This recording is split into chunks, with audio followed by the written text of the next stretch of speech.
Қазақ даласының құт қонған жерұйық мекені. Жәннат жер екен деп пайымдап айтылатын елі бар.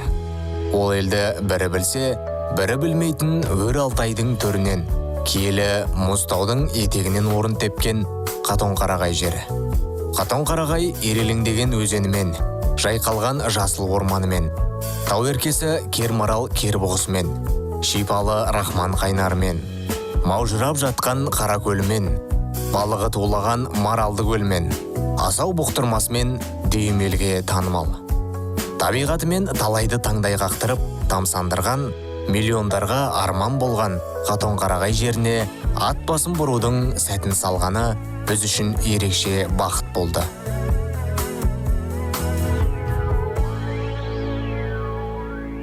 Біздің бүгінгі күні міне туристерге қызмет көрсетіп жатырмыз. Алтай орманшылығының территориясына әр мемлекеттен 13 турист келді.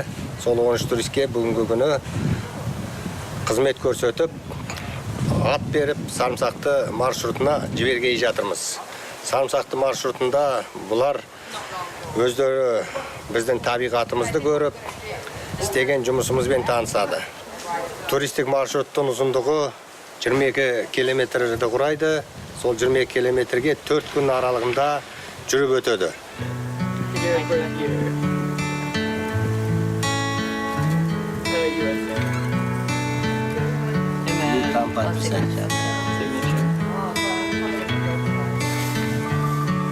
Бұл күні таңмен таласып тұрған жалғыз біз емес едік. Қатонқарағай жері өзіміз түгілі өзгелерге танымал жер. Көрші тұрған ауданнан немесе қаладан өз еліміздің саяхатшылары саяхаттап келмесе де, мұхит асып, сағаттап ұшақпен жеткенше асық болатын өзге елдің саяхатшылары баршылық. Hello, my name is Isabel and I am from the USA. This is my first visit to Kazakhstan. We do not learn much about Kazakhstan in America, but when I go home now, I am going to be talking to all my friends about what a gorgeous place this is. Өз еліміздің ішкі туризмін жан-жақты насихаттап, дамытуға әлі де болса ат басын бұра қоймағандар болғанымен, Монғолиядан ата жұртым деп келіп, саяхатымыздан сая тауып, ерекше табиғат жаратылысын көрсетіп, дүйім елге паш етіп, нәпақасын таба білетін іскер жандар баршылық. Ол нағыз туризм саласының майталманына тән қасиет. Мекені 130 ұлт Қазақстан, бейбітте бейбітшілік елі қандай. Орман жасыл желек жамылатын, орманды белесі бай жері қандай. Қазақтың төл мекені, төл ордасы, шырайлы шығысының жері қандай. Марқагүл, Марал көлім, Қара көлім, ішсең су балдай, көлі қандай. Туризм саласы дегеніміз толып жатқан бір үлкен дүниені қамтитын үлкен бизнес. Бұл салада қызмет ету әрі қызықты, әрі қиын. Мен өзім өмірімнен мысал келтіретін болсам, осы туризм саласын Монғолияның батысы Баян-Өлгей аймағында бастадым. Бұлайша айтар болсам, қазақтың өмірі толып жатқан туризм.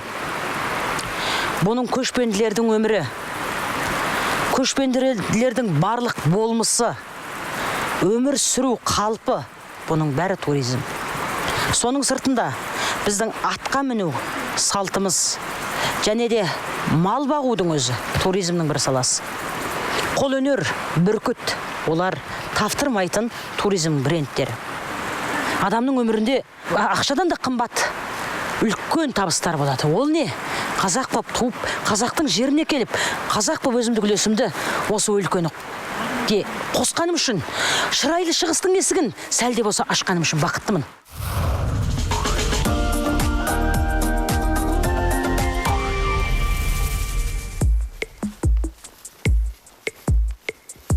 Шетелдік саяхатшылардың қызығын тамашалай жүріп, парк аумағына келгендегі басты мақсатымызға кірісіп кеттік.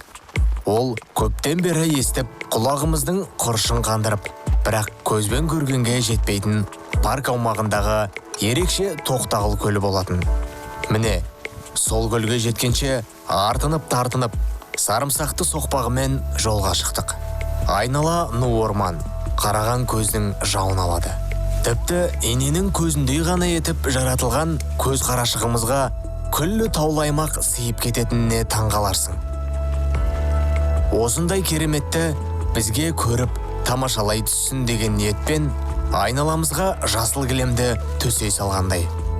Бұл алда біз көретін кереметтің бастамасы еді.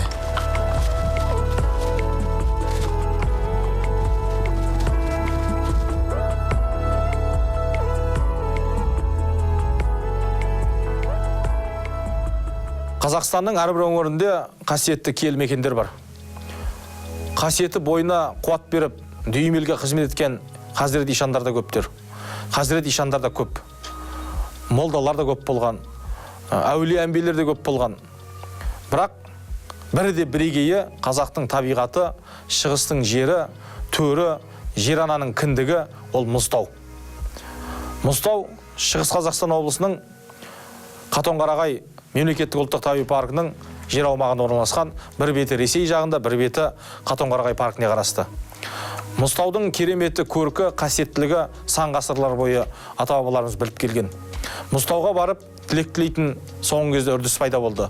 Мұзтаудың кіндік тасына барып тілек тілеу қағидаға қалыптасып барадыр. Қатонқарағайдың табиғаты бір сөзбен айтып жеткізе алмайтын дүние. Қазақтың қаншама ақын жыраулары, ақындары, жазушылары өздерінің кітаптарына, өздерінің тақырыптарына, жазбаларына үлкен тақырып етіп арқау еткен. Мұзтау жайлы айтатын болсақ, таңның атысы, күннің батысы уақыт жетпейді. Тек бір ғана сапарлап қайту үшін Мұзтауға бір Қатонқарағайдың 600 мың гектар жерден астам табиғи кереметтерін көруге болады. Қатонқарағай жері көлдер жүйесі, Қатонқарағай жері тасты қарағайлы орманды жері. Қатонқарағай жері ерке жануар маралдың мекені. Қатонқарағай қымыздың отаны, Қатонқарағай жылқының отаны. Қатонқарағай көлдерімен, сарқырап аққан өзендерімен, сарқырамалардың отаны. Қатонқарағай Мұзтауымен мақтанады, Мұзтауымен кеуде кереді, Қатонқарағай Мұзтауымен көкке жетеді. Қазақ қашанда үйіне келген қонақ үшін астындағы атын сойып, құдайындай күтетін берекелі ел.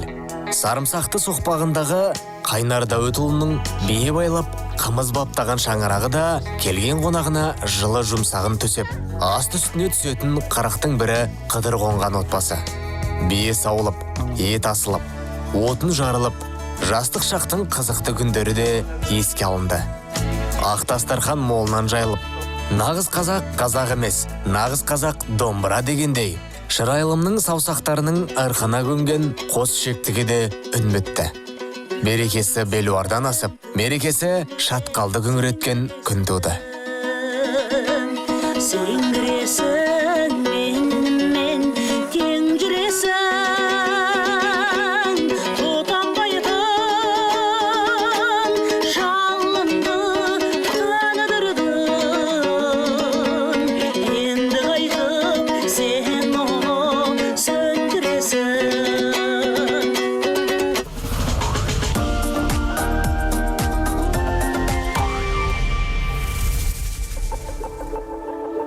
Құлақтан кіріп бойдалған жақсы ән мен тәтті күйден кейін шаршауды ұмытып, ат терлетіп жотаға қарай көтеріле түсудеміз. Асар асуымыз оңай болғанымен, оның да өзіндік қиындықтары бар. Діттеген жерімізге жеткенше асықпыз.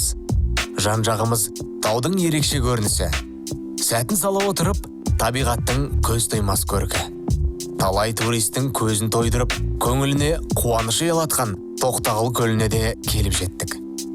Жан-жағын тау қоршап, алақандағыдай көрінетін көлдің көркі өзіне баурап барады. Тура бір қас сұлуды қорған батырлардай айналасы төніп тұрған алып денелі таулар. Тау бөлшектері алып тастар да көлдің алыстан көрінген көркіне асыққандай жағалай топтала қалыпты. Сарымсақты соқпақ арқылы туристерге көрсетер қызықты нысан Қатонқарағай жерінде баршылық. Бұл бір ғана пұшпағы болатын. Кеш қараңғысы күн ұясына құламай, бізде парк аумағына жеткенше асықтық.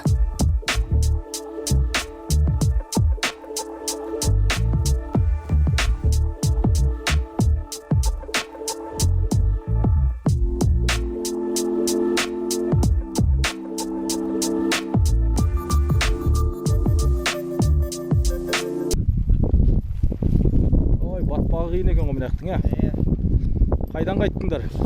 Мұстау. Қалай амансың ба? Аманбыз. Біздер Алейкум салам. Қалайсыздар? Жақсы, өзің қалай? Қаз дауысты Қазбек бидің айтқанындай, алтын ұяң отан қымбат, туып өскен елің қымбат демекші, кіндік қаның тамған жерден жырақта жүрсең де, балғын балалық шағың өткен мекен, қашанда көкейде хатталып, санада жатталып, сағындырып тұратыны бар. Сәтін салған мезетте, ат айналып қызығын табады дегендей, бір айналып соғарың әжеп емес. Өзің келіп, мауқыңды басып қана қоймай, өзіңнен өрбіген ұрпағыңды алып келіп, ата жұртыңмен қауыштыру, ол әрбір азаматтың басына берер бағы деп білген жөн. Қатон-Қарағай паркының Берел филиалына қарасты Рахман орманшылығының көз қарашығындай тұңғиыққа баланатын Қаракөлінде туған жерге тағзым етіп келіп жатқан өз еліміздің саяхатшылармен жүздесудің сәтін салды. Мен бүгін осы Шығыс Қазақстан облысының Қатон-Қарағай елді мекеніне Семей қаласынан келіп тұрмын. Қаракөл деген экологиялық лагері екен. Арт жағымызда Мұздытау бар. Табиғаты сондай ғажайып. Бұндай мекенді жерге демалмау, осындай жерді білмегеніме мен өзіме әлі де өкінемін, осындай жасқа келгеніме. Осындай жақсы мекенді жерлерді әлде де көріп, біліп, танып, ішкі туризмді дамытып, осындай жақсы жерлерімізді біз қадірлей білуіміз керек. Ата-бабамыздың сондай қорғап қалған қасиетті жерлерінің әлі де танымай жатқан ұрпақтарымыз көп. Соны танытуымыз керек. Бізді өте тартып тұрады. Еліміз қасиетті. Жерлер көп, табиғаты тамаша, өте сағынамыз. Мына қазіргі келіп тұрған Қаракөліміз, Мұздауымыз бізді өте тартып тұрады. Осындай Қазақстанда, соның ішінде Қатон-Қарағай ауданында, осындай жерде дүниеге келіп осы жақта өскенімізге біз өте қуанамыз, бақыттымыз. Елімізде ары қарай осы туризмді дамытса дейміз. Біздің елімізді, жерімізді көп адамдар білмейді. Біз айтқанменен көп адамның көргені дұрыс болар еді.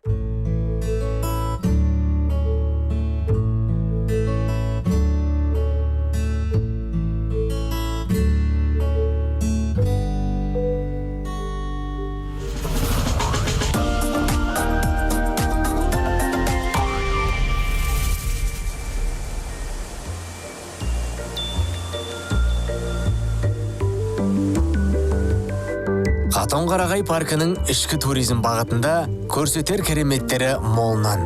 Әр нысан, соқпақ, бағыт өзінің кескін келбетімен, табиғатымен, қоршаған ортасымен, тыныс тіршілігімен бірінен бірі асып түсіп жатқаны. Тоқтағұлды артта қалдырып, маужырап жатқан Қаракөлге де келіп жеттік. Бұл соқпақ арқылы қасиетті мекен Мұздау көз алдыңызда көлбеңдей кетеді.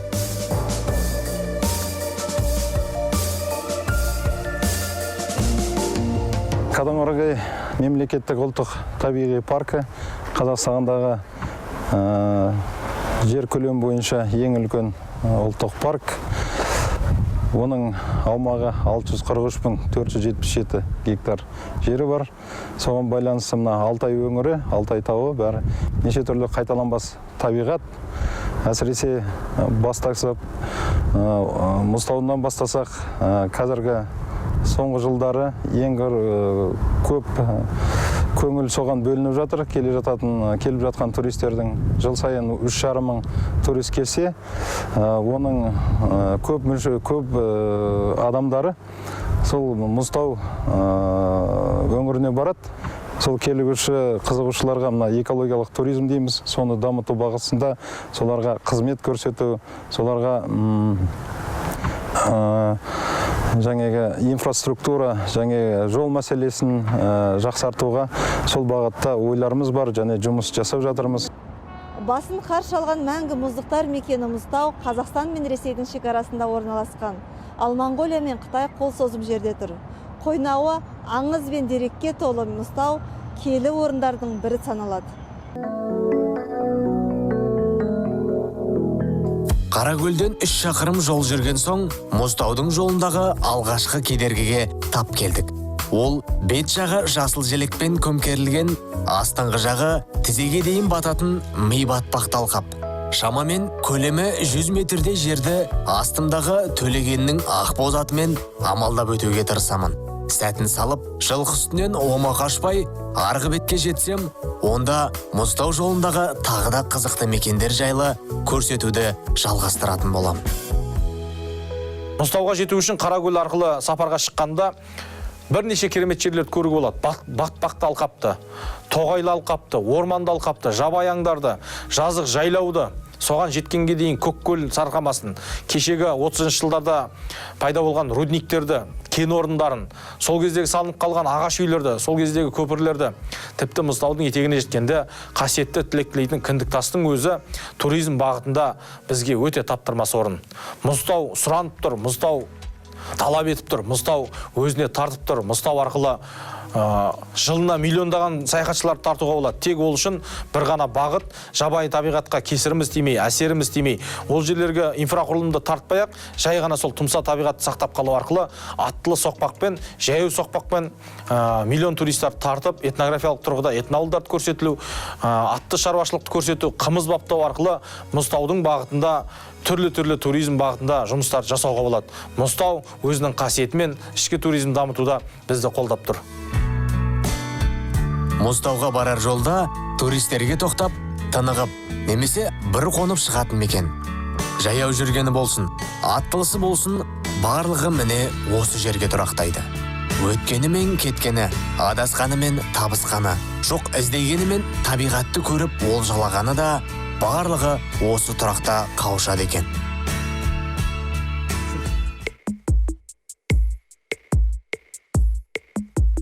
Мұзтауға дейін бірнеше сағат атпен жүреміз әлі де. Ең бастысы, аттарымызды тынықтырып алдық. Енді сәтін салса, түс ауа жетіп те қаламыз. Жолшыбай ирелеңдеген Ақберел өзені. Жан жағымыздан таудан құлай аққан бұлақ сулары Ақберелдің суын молайтуда. Кейде сыбдыр қағып, бізге күлімдей еркелеп жатқандай. Мөлдірлігіне қарап, құмарымыз қанғанша ішіп те алдық. Таудың саф ауасы, бұлақтың салқын суы, қоршаған ортаның көрікті көрінісі біздің Мұзтауға дейінгі шаршағанымызды ұмыттыра түсуде. Мұзтаудың бірнеше атауы бар. Алтайдың байырғы тұрғындары оны үш сумер деп атаған. Үш сөзі бізге түсінікті болғанмен де сумер сөзі моңғол тілінен келген. Киелі тау деген мағынада қолданылған. Үш сумер, яғни үш киелі тау деген сөз. Екінші атауы қатын бажы. Қатын сөзі ежелгі түрік тілінде ханшайым, текті әйел деген түсінікте болса, бажы өзгертілген басы, яғни әппақ тәж киген ханшайым. Тағы бір нұсқаларда Құдай тау деп айтса, екінші бір нұсқаларда Алтай славяндары оны Белуха деп атаған.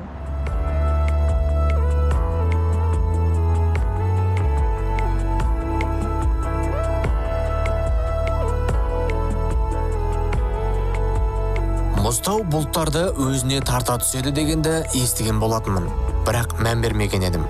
Расымен де, аспанға бұлт торланса, Мұзтау өзіне тарта түседі екен. Оған көзім жетті. Күндіз келе жатқанымызда ашық аспан міне Көккөл сарқырамасына жеткенде қара бұлтты торлап лезде жауынға айналдырды. Сөйтіп кез келген адамға ашылып, бар сұлулығын көрсете бермейтін қасиетті тау бізден жасырына қалды. Келген адамын сынап алу үшін Мұзтаудың бір кереметі деп түйдік. Енді тек аспан ашылып, айналамыздың сұлулығын тамашалайтын сәтті бір тәңірден тілеп, өткен ғасырдың куәгері мына ағаш үйде түнеп күтпекпіз.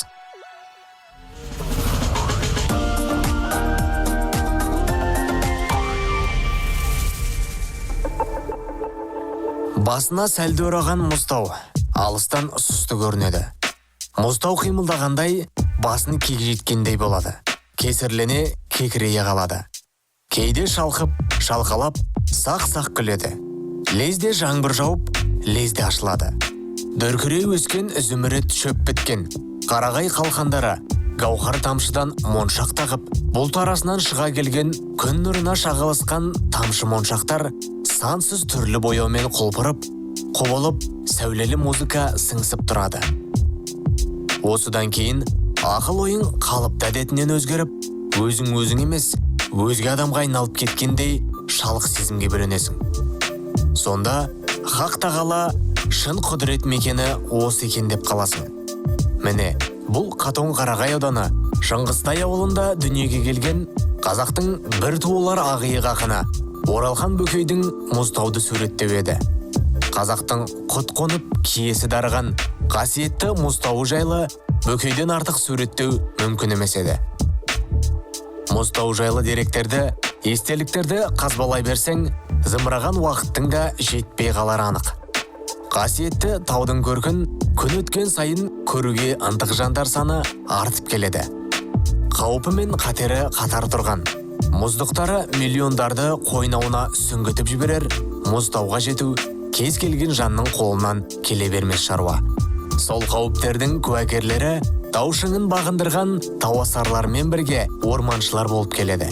Келіп кетіп жатқан саяхатшылар алдында жауапкершілік солардың мойнында.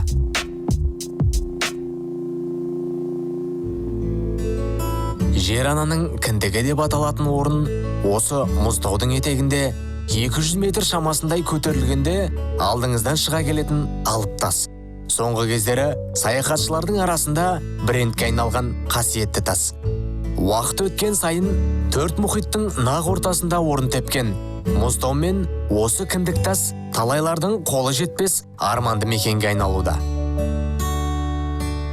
Еліміздің шығысында ішкі туризм бағытын дамытуда өзіндік қайталанбас ерекше нысаны болып келетін жерді барынша пайдалана білуіміз қажет.